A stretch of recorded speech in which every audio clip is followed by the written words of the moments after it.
नमस्कार दोस्तों, online class में आपका स्वागत है। आज हमारी 16वीं क्लास है और इसमें हम कुछ स्पेशल चीज़ें पढ़ेंगे। जैसे कि दोस्तों इससे पहले हमने पढ़ा, अंग्रेज़ों के बारे में पढ़ा, ब्रिटिश शासन के बारे में पढ़ा। तो जिस समय ब्रिटिश शासन यहाँ पे था तो उस दौरान हमारे उत्तराखंड में जो तराई वाला क्षेत्र था, आज इसके बारे में मैं आपको क्लास दूंगा, जिस चैप्टर का नाम है तराई भाबर का इतिहास।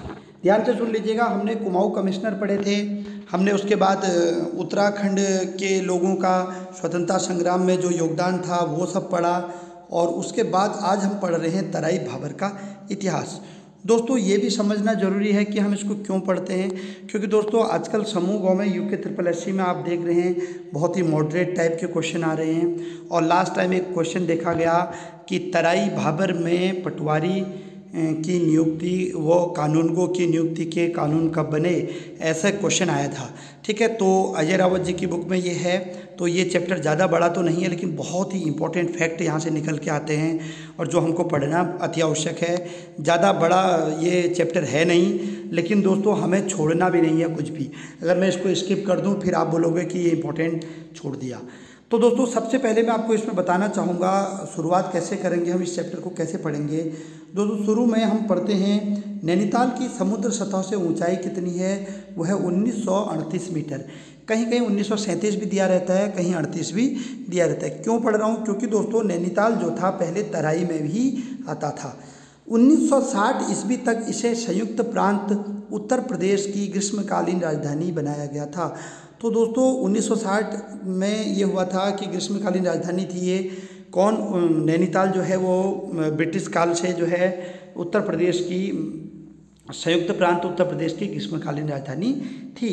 ओके, ये भी एग्जाम में आ सकता है, संयुक्त प्रांत उत्तर प्रदेश की ग्रीष्मकालीन राजधानी कौन थी, तो वो थी नैनीताल। तराई भाबर क्षेत्र इसी जिले में सम्मिलित था। तो जो नैनीताल जिला दोस्तों आप सभी को पता है, नैनीताल जिला कब बना, 1891 ईस्वी में। एक दिन दोस्तों मैं सभी जिलों के बारे में भी आपको बताऊंगा, कौन सा जिला कब बना, कैसे बना, किस में क्या हुआ था, यहाँ से भी क्वेश्चन आता है कई बार, बता देंगे आपको। तो 1891 में नैनीताल जिला बना था, और उसके साथ साथ आपको मैंने बताया है कि अल्मोड़ा जिला भी बना था। ठीक है, कुमाऊं के 2 हिस्से हो गए थे उस टाइम पे। तो उस टाइम ये नैनीताल जिला 1891 में बना था। तब से तराई वाला जो क्षेत्र था वो पूरा नैनीताल में ही सम्मिलित था, परंतु वर्तमान में यह ऊधम सिंह नगर जिले का हिस्सा है। तो वर्तमान में जो तराई है दोस्तों वो पहले नैनीताल जिले का हिस्सा था, वर्तमान में किस जिले का हिस्सा है, ऊधम सिंह नगर का। कंकड़ पत्थर पानी के साथ बहकर जिस क्षेत्र में एकत्र हो जाते हैं उसे भावर कहते हैं। बहुत इंपॉर्टेंट है दोस्तों। क्या होता है कि पहाड़ों से जब नदियां बहकर आती हैं तो मैदानी हिस्से में आते आते वो रुकना शुरू हो जाती हैं। तो कंकड़ पत्थर पानी के साथ बहकर जिस क्षेत्र में एकत्र हो जाते हैं उसे भाबर कहते हैं। पहाड़ से बहकर आने वाली मिट्टी बालू के साथ जमा होने से बनी इस तली को तराई कहा जाता है। अब पहाड़ से जो पत्थर आए, और तो पत्थर तो जहाँ इकट्ठे हो गए, उबड़ खाबड़ स्थान हो गया, थोड़ा ऊंचा थोड़ा नीचा, वो तो कहलाता है भाबर। लेकिन जहाँ पर जो मिट्टी और बालू जो जमा हो जाती है और फिर वहाँ पर पूरा ऐसा स्थान होता है जो मिट्टी मिट्टी होती है, जहाँ कंकड़ पत्थर बहुत कम होते हैं, उस स्थान को कहते हैं तराई। यानी पूर्ण रूप से मैदान और पूर्ण रूप से पहाड़ के बीच का हिस्सा। तो इस प्रकार से दोस्तों भाबर के बाद तराई आता है। तो वर्तमान में तराई का जो स्थान है दोस्तों वो है ऊधम सिंह नगर जिला।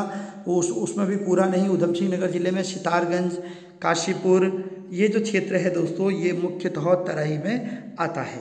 ठीक है, चलिए। और रामनगर जो क्षेत्र है दोस्तों नैनीताल जिले का, और कालाढूंगी जो क्षेत्र है नैनीताल जिले का वो, और आपका नैनीताल जिले में चोरगलिया जो स्थान पड़ता है दोस्तों, गौला आदि, वो सब आता है आपका भाबर में। ठीक है, तराई भाबर इसीलिए बोला जाता है। तो एक नया क्वेश्चन यहाँ पर बनता है, बहुत जगह इसके यहाँ डाउटफुल भी है इस क्वेश्चन पे, बहुत जगह देख लीजिएगा। तराई जिले का निर्माण कब और किसने किया था, एक अच्छा क्वेश्चन बन सकता है दोस्तों। यहाँ पे एक बार तराई जिला बना था 1862 ईस्वी में, यहाँ पर आपको नहीं दिखाई दे रहा होगा तो मैं बता दे रहा हूँ। 1862 ईस्वी में तराई जिले का निर्माण किया था रैमजे के द्वारा, हेनरी रैमजे ने किया था। 1891 ईस्वी में कुमाऊं के 6 तथा तराई के 7 परगनों को मिलाकर, ध्यान से सुनिए दोस्तों, 1891 ईस्वी में कुमाऊं के 6 परगने और तराई के 7 परगनों को मिलाकर नैनीताल जिले का गठन हुआ था, बिल्कुल हुआ था। शेष भाग को अल्मोड़ा जिले के रूप में बना दिया गया था। मैंने पहले ही बताया 1891 में 2 जिले बने, एक बना अल्मोड़ा जिला, एक बना नैनीताल जिला। तो तराई वाला जो क्षेत्र था, तराई से 7 परगने लिए थे और कुमाऊं के 6 परगने लिए थे। इन दोनों को मिला करके कुमाऊं के अंतर्गत नैनीताल जिला बना था। एक यहाँ पर अगला क्वेश्चन आपके लिए देखिए, किस वर्ष देहरादून जिले को सहारनपुर से अलग करके एक स्वतंत्र जिला बनाया गया था? तो दोस्तों आपका सही आंसर होगा 1871 ईस्वी में। 1871 से पहले क्या था दोस्तों, ये जो देहरादून है वो सहारनपुर में था, बाद में मेरठ मंडल में आ गया। ठीक है, 1975 ईस्वी में देहरादून को गढ़वाल मंडल में शामिल किया गया। और आपको बताऊं चाहिए गढ़वाल मंडल कब बना, 1969 में। पढ़ाऊंगा भी आगे, आपको पहले भी बता रखा है। गढ़वाल जो मंडल है वो 1969 ईस्वी में बनता है। ठीक है, तो 1975 में देहरादून जिले को अलग तरीके से बना करके फिर गढ़वाल मंडल में शामिल किया गया था। उसके बाद दोस्तों अकबर के समय में कुमाऊं पर रुद्रचंद्र का शासन था, बिल्कुल था, हमने चंद्रवंश में पढ़ रखा है। रुद्रचंद्र जो है अकबर के दरबार में भी जाते हैं और ये क्वेश्चन भी फंस गया था, डायरेक्ट वन विभाग के पेपर में ये क्वेश्चन आया था।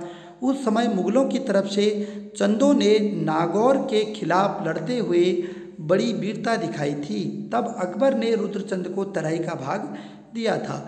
तो दोस्तों अकबर के समय में जो रुद्रचंद्र था उसकी सेना ने मुगलों का साथ दिया था। नागौर जो राजस्थान में है वहाँ पर युद्ध चल रहा था, तो उन्होंने अकबर का साथ दिया, इसलिए रुद्रचंद्र से खुश होकर के उन्होंने क्या कर दिया, तराई का हिस्सा रुद्रचंद्र को दे दिया। और रुद्रचंद्र ने क्या किया, अपने नाम से रुद्रपुर शहर बसा दिया। उसके बाद देखिए दोस्तों आगे क्या लिखा है, जिससे 9 लखिया माल या 84 माल कहा जाता है। दोस्तों ये पहले भी मैंने पढ़ा है आपको, जो तराई वाला हिस्सा रुद्रपुर वाला हिस्सा है उसको उन दिनों 9 लखिया माल या 84 माल कहकर पुकारा जाता था। क्यों? क्योंकि दोस्तों 9 लाख रुपये की इनकम होती थी प्रतिवर्ष वहाँ से। और 84 माल इसलिए कहा जाता है क्योंकि 84 बीघा या 84 मील क्षेत्र में यह जो एरिया था वह बसा हुआ था। आगे देखिए दोस्तों, आईने अकबरी में तराई के 21 महलों का जिक्र है। दोस्तों बहुत इंपॉर्टेंट क्वेश्चन बन सकता है ये। पिछली बार समूह ग में क्वेश्चन आया था कि आईने अकबरी में जमीन को कितने भागों में बांटा गया, आंसर 4 भागों में। ठीक है दोस्तों, तराई क्षेत्र उस समय 7 परगनों में बटा हुआ था। दोस्तों बहुत इंपॉर्टेंट टॉपिक है, तराई को कितने परगनों में बांटा था, 7 परगने होते थे छोटे छोटे, पट्टी परगना जिसको बोलते हैं। पहला परगना है दोस्तों सहजगीर। सहजगीर जो है वो जसपुर का नाम था दोस्तों, आज भी है जसपुर, उधम सिंह नगर जिले में आता है। दूसरा है दोस्तों कोटा। कोटा काशीपुर का नाम था, यहाँ से भी क्वेश्चन पूछा जा सकता है आपसे। और बाजपुर का नाम जो था दोस्तों वो था मुड़िया। गदरपुर का कोई नाम नहीं था, गदरपुरी कहा जाता था उसे। और दोस्तों रुद्रपुर और किलपुरी, किलपुरी रुद्रपुर के पास के क्षेत्र को कहते हैं, इसको कहा जाता था भुक्सार। तो एग्जाम में पूछा जाएगा कि भुक्सार किसे कहा जाता था, भुक्सार, यहाँ पर लिखा हुआ भी है भुक्सार। तो दोस्तों ये रुद्रपुर व किलपुरी क्षेत्र को कहा जाता था। और दोस्तों यहाँ पे जो लिखा है मैंने, ये लिखा है नानकमत्ता। नानकमत्ता कहाँ है दोस्तों, वर्तमान में खटीमा के पास में है ये। तो नानकमत्ता को कहा जाता था बख्शी। क्या कहा जाता था, बख्शी। और दोस्तों एक स्थान और है वर्तमान में, उत्तर प्रदेश में है ये, यूपी में सितारगंज के पास में लगता है बहेड़ी। तो बहेड़ी को उस समय कहा जाता था दोस्तों चिंकी। तो ये चिंकी, ये 7 थे, आप एक बार अच्छे से नोट कर सकते हैं, वीडियो को रोक करके भी नोट कर सकते हैं, मैं आपको दिखा दे रहा हूँ बढ़िया से। तो ये 7 परगने थे उस समय पे। ठीक है दोस्तों, तो अगला जो क्वेश्चन मैंने आपके लिए रखा है बहुत ही इंपॉर्टेंट है दोस्तों, वह है तराई इम्प्रूवमेंट फंड की स्थापना कब और किसने की थी। दोस्तों बहुत इंपॉर्टेंट है तराई इम्प्रूवमेंट फंड। रेमजे के समय पर भी मैंने आपको पढ़ाया है, ये यहाँ पर ये सही है, 1883 इसका राइट आंसर होगा। तो 1883 में, फिर अगले वर्ष रेमजे चले ही गए थे 84 में। तो हेनरी रेमजे ने तराई इम्प्रूवमेंट फंड बनाया था। कहते भी हैं तराई को बसाने में रेमजे का महत्वपूर्ण योगदान था। उन्होंने तराई में सिंचाई के भी इंतजाम किए और तराई में उन्होंने बहुत सारी जो है नहरें बनाई, तराई इम्प्रूवमेंट फंड भी बनाया। अगला जो टॉपिक है दोस्तों आपके लिए मैं आपको बता दूं, इस चैप्टर से मैंने बिल्कुल एकदम फिल्टर करके क्वेश्चन निकाले हैं जो आपकी एग्जाम की दृष्टि से बहुत ज़्यादा इंपॉर्टेंट है। इनको हल्के में मत लीजिएगा क्योंकि आयोग के पास अब यही चीज़ें बची हुई हैं देने के लिए। अगला क्वेश्चन आ सकता है कि खाम गांव किसे कहा जाता था।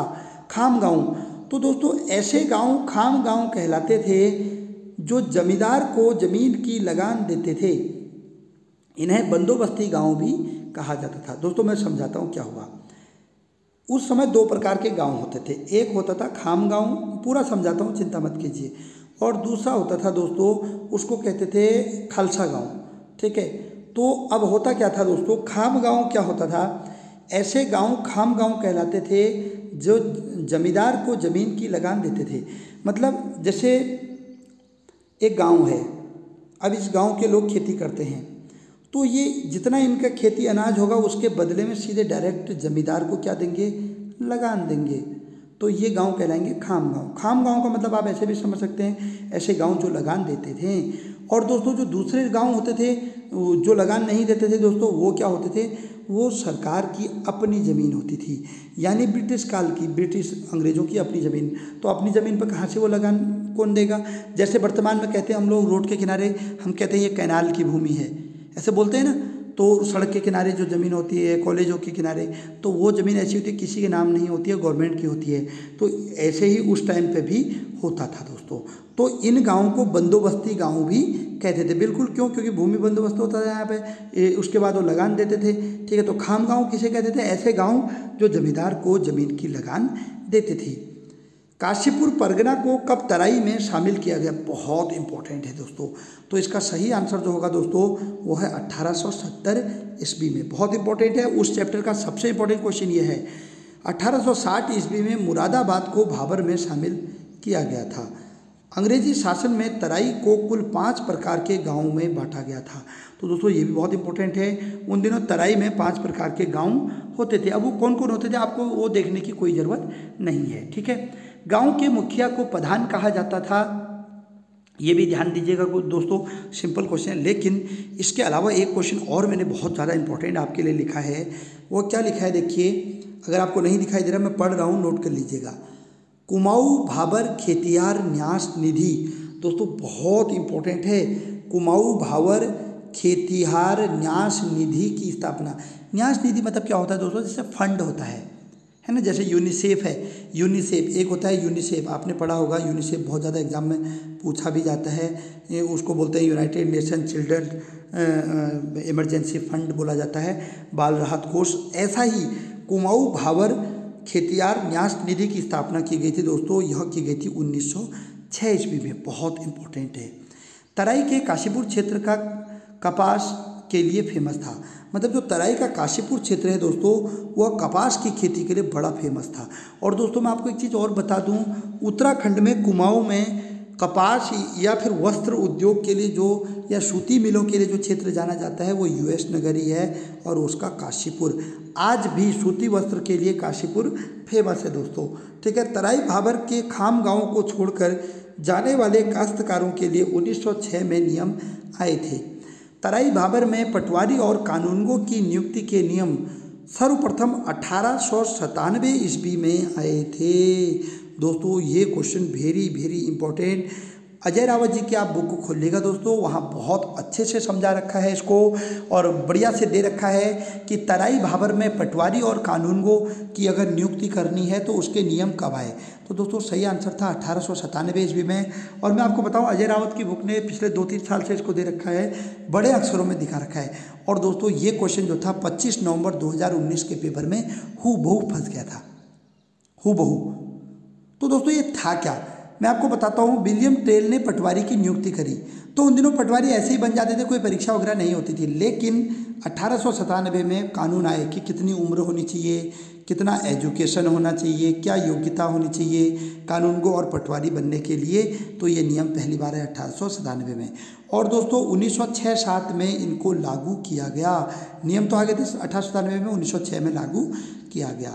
उसके बाद अगला क्वेश्चन आपके लिए लाया हूँ, इस चैप्टर का सबसे गजब धमाकेदार क्वेश्चन, वो है दोस्तों कुमाऊँ आयरन वर्क्स की स्थापना कब हुई थी। बहुत इंपॉर्टेंट, वेरी वेरी इंपॉर्टेंट। मैं बता रहा हूँ इस चैप्टर से 5 से 6 क्वेश्चन बहुत इंपॉर्टेंट है, कोई सा भी क्वेश्चन कभी भी आ सकता है।